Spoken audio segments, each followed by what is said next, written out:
భూత వైద్యుడికి పోయినారు, ఏం ప్రయోజనం లేదు. తర్వాత డ్రింక్ చేసేవాడు, ఏం నెమ్మది రాలేదు. ఆ తర్వాత మందిరానికి వెళ్ళిన తర్వాత తనలో నెమ్మది వచ్చేసి తనకు మరణం భయం పోయింది. పోతే నాకు తెలుసు ఆయన మనసును ఆయన కలవడం ఉన్నప్పుడు మనసును ఇక్కడ వేసుకునేవాడు, ఇక్కడ నిద్ర పట్టబోతాడు, మారుస్తాడు, అక్కడ నిద్ర పట్టి ఇంకోవాడు, ఆ మనసును దుఃఖంగా ఉంటాడు, నిద్ర పట్టదు. ఎప్పుడైతే ప్రభుని ఎరిగినాడో తాను స్థిరంగా ప్రభులో ఉన్నాడు. వెంటనే దేవుడు తనకు ఒక కృపావరం ఇచ్చినాడు. వెంటనే ప్రభులోకి వచ్చి బాప్తిజం పొందిన 1 సంవత్సరానికే దైవ సేవకులు మరి ఆయనకి మంచి గిఫ్ట్ ఉంది, పాటలు ఉందని బాగా మొట్టమొదటిలో పాటలు పాడుకునేవాడు, పాటలు పాడుకునేవాడు, పాటలు మంచిగా పాడేవాడు. మేమిద్దరము ఒకప్పుడు ఆయనేమో ఈ బ్యాండ్ వాయించేవాడు, చిలాకట్టు వాయించేవాడు, నేనేమో ఆర్కెస్ట్రా పార్టీ డ్రమ్స్ నేను వాయించేవాడు. ఆయనేమో గాయకుడు, నేనేమో తాళం పెట్టేవాడు. నా పరిస్థితి లోకంలో అలా ఉండేది. అయితే ప్రభువును నమ్మిన తర్వాత 2 సంవత్సరాలకి దేవుడు నన్ను కూడా కలవడం చేసుకొచ్చి నన్ను కూడా వచ్చింది. ఒకప్పుడు లోకంలో అలాంటి చాలా వాయించుకున్నాను సినిమా పాట. ఇప్పుడు ప్రభువు ఇద్దరు కనిపించినారు. నేను ప్రభు నాకు అలవాటు ఉన్నాను, అంటే చాలా అలవాటు ఉంది, పేకాట అలవాటు ఉంది.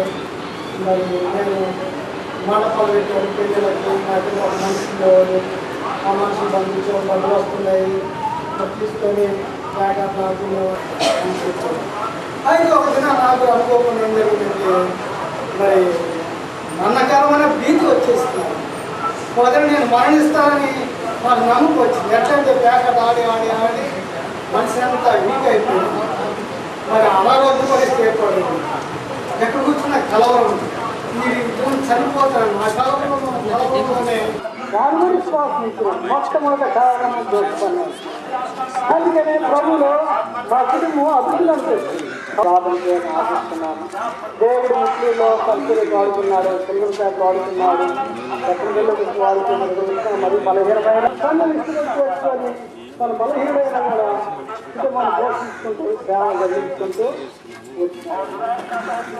తన యాత్ర నిలుపుతున్నాడు. మరి యాహోలో మా పల్లెకి అందరూ మరి కొన్ని నెల నుంచి అన్నకి పూలు పెట్టాలా, మరి ఆహారం పోవడానికి లోపలికి తత్పర్యంలో శ్రమ కలుగును, మరణ అపాయం వచ్చిన నమ్మకం ముందు నేను నీకు జీవ కిరీటము ఇస్తాను. కిరీటాలు ఉన్నాయి, శ్రమ ఉన్న వారికి కిరీటము, శ్రమ లేని వారికి లేదు. మరి అందుకనే తిమోతి పత్రిక 3:12 ఏమన్నాడంట 12 సద్భక్తితో భక్తులు చేస్తూ వారందరూ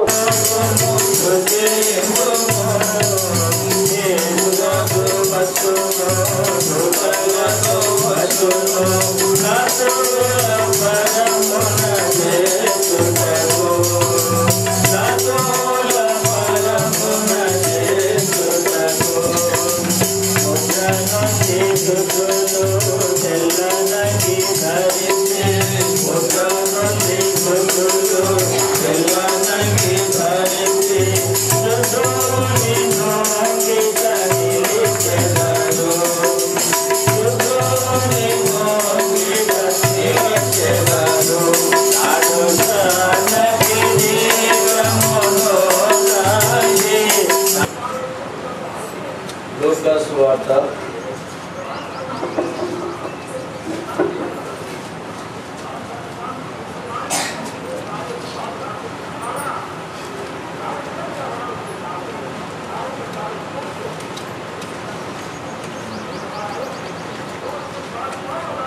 1వ అధ్యాయం, లూకా సువార్త 1వ అధ్యాయం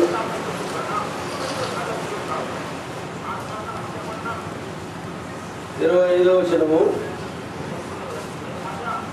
23వ వచనం. లూకా సువార్త 1వ అధ్యాయం 23వ వచనం మాత్రము చదువు. అతడు సేవ చేయి దినములు సంపూర్ణమైనప్పుడు తన ఇంటికి వెళ్ళెను. ప్రభు లేఖన భాగము మరింతమై ఆశీర్వాదకరంగా చేయదురా. సీజాన్ అని ఒక ఆయన ఉన్నాడు, పెద్ద ఆయన పెళ్లి కాలేదు. పెళ్లి కాకుండానే తన సేవకు ఎప్పుడో చిన్నప్పుడు వచ్చినాడు, సేవ సమర్పించుకున్నాడు, శక్తివంతమైన సేవ చేసినాడు, వృద్ధుడైపోయినాడు. నేను సేవకు వచ్చిన దినాల్లో ఆయన ఉండేవాడు. ఆ తర్వాత ఇంగ్లీషులో ఆయన వాక్యం ఇస్తూ ఉండేవాడు. తర్వాత వృద్ధుడైపోయినాడు. వృద్ధుడైపోయిన తర్వాత తన ఇంటికి పోయినాడు. ఏంటికి? పరలోకమైన ఇల్లు కాదు, భూమి మీదనే భాగ్యుని ఇంటికే వెళ్ళాడు. ఏ కారణం అంటే సేవ దినములు ముగించినాడు. సేవ చేయని పరిస్థితులు ఏర్పడినాయి. ఇంటికి వెళ్ళాడు. అంటే చాలామంది విన్నారు. అలాగే జకర్యా కూడా తన సేవ దినములు ముగించిన తర్వాత, సంపన్నం చేసిన తర్వాత తన ఇంటికి వెళ్ళాడు. జకర్యా ఎలిజబెతులు మంచి సాక్ష్యం ఉన్నటువంటి వ్యక్తులు, మంచి సాక్ష్యం వ్యక్తులు. వారి యొక్క సేవ పరిచర్య ఎంత ఘనంగా జరిగింది. నాకు పరిచయం జరిగింది. ఎందుకంటే గుంటూరు జిల్లాకు వచ్చిన తర్వాత మరి ఇలా చిలుగుడిపేట రాకముందు ఎవరు ఉన్నాడో నాకు తెలియదు, కానీ చిలుగుడి సేవ చేసే దినాల్లో అనేక సార్లు తన ఇబ్బందుల గురించి మాట్లాడేవాడు. ఎప్పుడు బాధపడుతూ ఉండేవాడు. పిలుపు విషయంలో పశ్చాత్తాపం. ఏ విషయంలో పశ్చాత్తాపడతారు కానీ పిలుపు విషయంలో మాత్రం పశ్చాత్తాపం. నాగరి మీద చేయబెట్టి వెలుగుతంత చూసేవాడు దేవుడు రాజ్యానికి పోడు. ఖచ్చితంగా మాటలు చక్కగా మాటలు వినిపించుకో.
ఒలివపేటలో కూడా చాలా ఆరోగ్యంగా పనిచేశారు.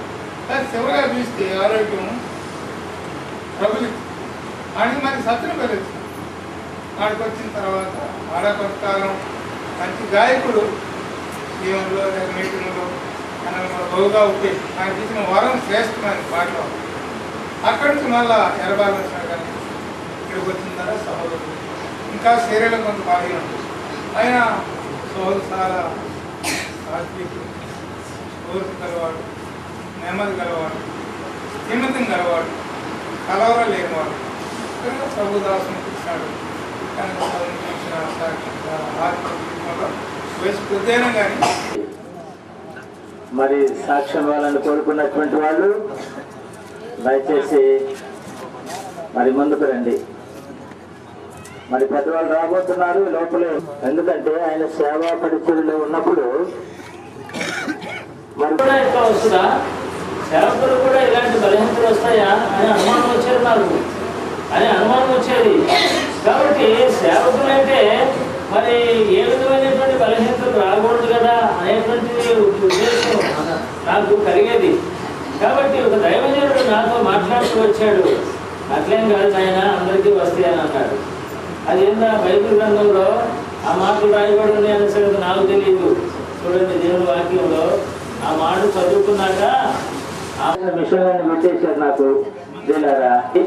ఆయన అన్నాడు, ఇది గుండెకి సంబంధించింది కాబట్టి అందరికీ సంప్రాప్తం అవుతుందన్న సంగతి నాకు తెలుసు. అయినా మనం ఎక్కడికి వెళ్తాము? దేవుని యొక్క రాజ్యంలోకి వెళ్తామనేటువంటి నిరీక్షణ, గురి కలిగి జీవించేటువంటి విధానము మనము చూడగలుగుతుంటున్నాం. అదే నిరీక్షణ. ఎక్కడికి వెళ్తాం? చనిపోయినాక ఎక్కడికి వెళ్తామండి? దేవుని యొక్క రాజ్యంలో ఉంటాము. యుగాలలో సంతోషించేటువంటి వారంగా ఉంటాం, విశ్రాంతిలో ఉంటాం. తెలుసు. నేను ఇప్పుడు పేరు వల్ల ఉంటున్నాను, పేరు వారి ముఖ్యంలో సేవ చేస్తూ ఉంటున్నాడు. వీళ్ళగా అనేక రకాలైనటువంటి వాళ్ళు మేము పంచుకుంటూ ఉండేవాళ్ళం, ఒకరికొకరు మాటలు పంచుకుంటూ ఉండేవాళ్ళం వీళ్ళగా. కాబట్టి అయినప్పుడు కూడా ఇప్పుడు ఈ లోకంలో శ్రమలు కన్నాడు, ఈ లోకంలో శ్రమ తెలియదు. అది వారికి తెలిసి ఉండిన మహిమా స్వరూప ప్రభువును సిలువ వేయకపోయి ఉండరు. ఇందును గురించి దేవుడు తనను ప్రేమించు వారి కొరకు ఏమి సిద్ధపరిచను అవి కంటికి కనబడలేదు, చెవికి వినబడలేదు, మనుష్య హృదయం గోచరము కాలేదు అని రాయబడి ఉన్నది. 10వ వచనము మనందరం కలుస్తుంది. మనకైతే దేవుడు వాడిని మన ఆత్మ వల్ల బయలుపరుచున్నాడు. మొట్టమొదట పునాది ప్రభు అయిన యేసుక్రీస్తు వారి యొక్క సువార్త లేదా ప్రభు అయిన యేసుక్రీస్తు వారిని గురించిన వర్తమానము మానవులకు ప్రకటించబడినప్పుడు వారు మొట్టమొదటిగా తెలుసుకునే విషయము, అయ్యో నిజ దేవునికి నేను దూరస్తుడిగా ఉన్నాను, అయ్యో నేను దేవునికి విరోధమైన స్వభావం కలిగి ఉన్నాను, అయ్యో నేను అనేక పాపాల అపరాధాలు చేసి ఉన్నాను, నా జీవితం ఓడిపోయింది అని గుర్తించగలుగుతారు.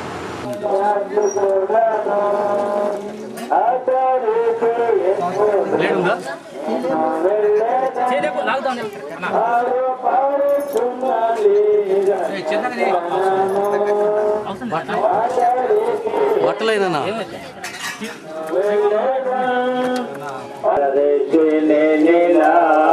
మాయాలోకమేగా నేను యాత్రి కూడాను పారలోకము దూతలు పాడుతుందరు అరమందున దేవరచములలో పాడుతుందరు, దూతలు పాడుతుందరు అరమందుందరు. పావనుని దుఃఖినేను హర్షింతును నిత్యము, పావనుని దుఃఖినేను హర్షింతును నిత్యము. పరలోకము నా దేశము, పరదేశి నేనిలా మాయలోకమేగా నేను యాత్రి కూడాను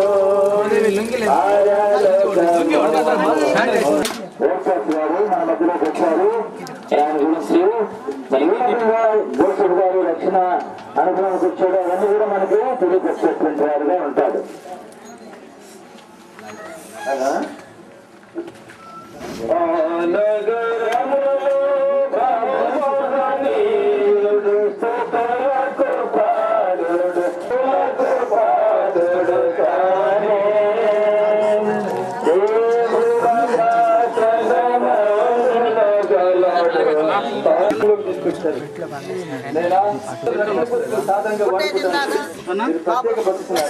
వైట్ క్లాత్ వేసి పైన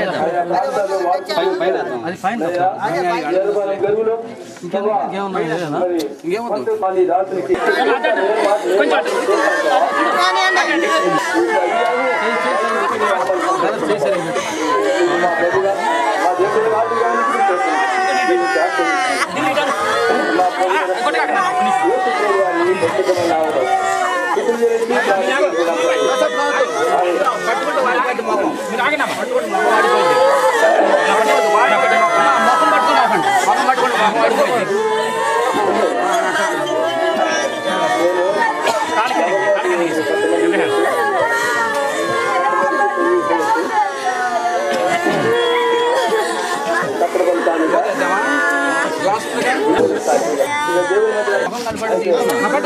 గ్లాస్ ఉన్నదా? గ్లాస్ ఉంది కదా? ఎందుకంటే ఆ హైట్ లో ఉంటే బాగుంటుంది. హైట్లోనా?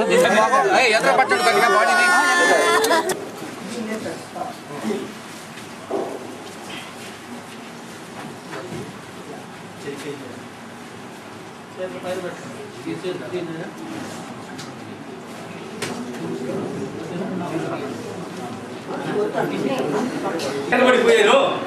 సహోదరుడేమో ముందుకు వచ్చేసాడు. నాకంటే నా ద్వారా రక్షణ పొందినటువంటి సహోదరుడు జోసెఫ్ ముందు దేవుని సేవకు సమర్పించుకున్నాడు అనమాట, ఒక సాధనగా పనిముట్టుగా. అయితే ఆ తర్వాత యేసుప్రభు వారు ఆయన నన్ను గుడ్డను పిండినట్టు పిండాడు అనమాట. పిండిన తర్వాత అప్పుడు నేను లోబడ్డాను అనమాట. అరవింద్ గారు నా సాక్ష్యాన్ని బట్టి, నా జీవితాన్ని బట్టి అనేక సార్లు హెచ్చరించేవాడు అనమాట. ఏమయ్యా యేసుదాసు, ఇట్లాగే అనేవాడు, ఏమయ్యా యేసుదాసు దేవుని సేవ చేయవయ్యా, దేవుని సేవ చేయవయ్యా అంటూ ఉండేవాడు అనమాట. కానీ నేనేంది, నాకు చదువు లేదు, సంధ్య లేదు. 5 తరగతుల వరకే నేను చదువుకుంది, నాకు చదువు సరిగి రాదు. మరి తర్వాతనేమో నాకు బైబిల్ జ్ఞానం కూడా లేదు. నేనేంది దేవుని సేవ చేయటం ఏంది అని చెప్పి వెనకేస్తూ ఉండేవాడు అనమాట, వెనకేస్తూ ఉండేవాడు. అయితే దేవుడు ఎట్లా చేశాడంటే పిండులు పెట్టాడు అనమాట, పిండులు పెట్టాడు ఇలా. అయితే అప్పుడు నేను లోబడ్డాను అనమాట, లోబడ్డా. అయితే నాకంటే ముందుగా ఈ సహోదరుడు జోసెఫ్ ప్రభుని అంగీకరించాడు. ఆయా గ్రామాల్లో దేవుని సేవ జరిగిస్తూ వచ్చాడు. తర్వాత ఈ గ్రామానికి కూడా వచ్చాడు.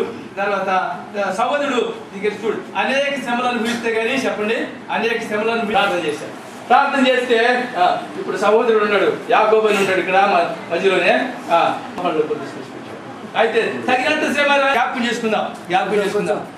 ఎటువంటి శ్రమ వచ్చినా సరే కాక మన పితరుడు యోబు విషయంలో చూస్తే యెహోవా నామమునకు స్తుతి కలుగును గాక. పిల్లల జ్ఞాపకం చేసుకుందాం. ప్రాముఖ్యమైనది అనమాట. అందరూ ప్రభు నెరిగినట్టు వారు. ఇప్పుడు నేను పెనుగుదిపాడులో దేవుని సేవ చేస్తా ఉన్నా. నేను అక్కడ ఇప్పుడు ఆచారాలతో నింపడినటువంటిది అనమాట.